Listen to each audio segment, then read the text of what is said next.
Welcome to how to stop Google Maps from tracking my location. So in this video we are going to show you how to stop Google Maps from tracking my location. But before start of this video, I want you guys to like this video and subscribe to my YouTube channel. So first of all, what you're going to need to do here, you will just simply go into Google, and then you need to tap on your profile picture at the top right here, and then tap on manage your Google account, and make sure that you are signed in with your Gmail account.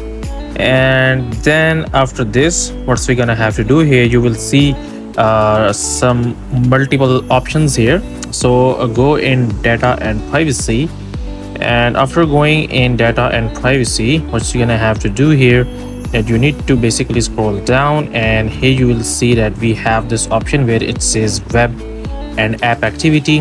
Tap on it and just wait a second to basically opens it up. And then when it's open up, make sure that you need to basically turn this off, okay? And then you go back here, and now I never basically used this account with Google Maps. So if you have used your Gmail account with Maps, you should see the option here of track my location and turn it off. So that's it for this video, guys. If you find this video useful, kindly like this video and subscribe to my channel, and I will meet you in the next video.